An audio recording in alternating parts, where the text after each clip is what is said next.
I wanted to start these kind of videos because I thought, like, me personally, I love watching this kind of thing for other people. I just feel like we're in an age of social media now where people aren't so interested in like being sold to.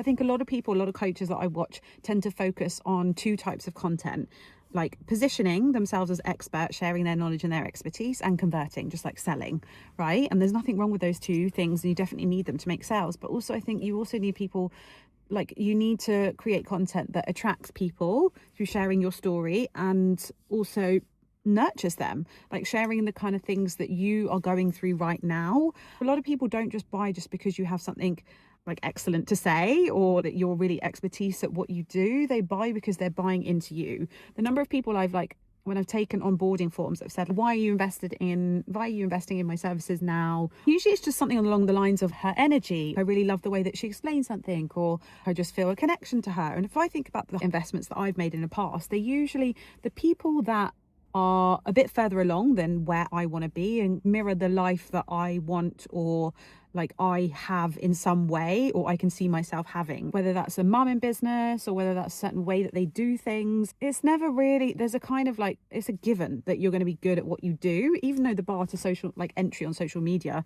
is low, as in anyone can show up as an expert, like an expert doing their thing. Obviously, I think you intuitively know whether somebody knows their stuff or not. And so I think it's like, when it comes to like beyond positioning yourself as an authority, like how are you connecting with your people? Like how are you connecting? And obviously, like, people connect through lots of different reasons. Like one main big one is like through a shared thing that they've been through, and so sharing your story on that can, I think, be really relatable to people.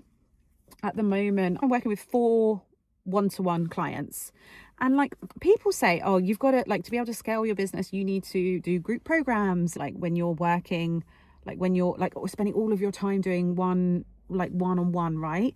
And actually, I think it's more about like, well, what do you feel energetically like that feels good for you? You know, as a projector, I've always loved small intimate groups or one-to-one work. I just like working with people like that. I like going kind of deep. But I think more than ever, like, what people need to see right now is like authenticity. They need to see you. They need to be let in on your life and like what's going on. And as a 6'2" as well, I'm like so focused on embodiment kind of content of just like, what stories have I got to share? Like 6'2s are role models. Even if I don't see myself as that way, I know other people tend to see me like that, as a natural authority. And I think, or like a role model for authenticity. I think it's about leaning into the things that like naturally feel good to you and the ways that you want to do things. Because so many people have tried stuff that other people are saying works, and of course it works for them for a reason, but it doesn't mean it's going to work for you.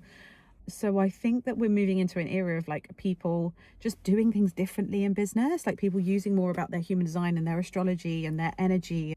Building businesses that don't mean that you sacrifice your health and your well-being and your family life for success, because you don't have to.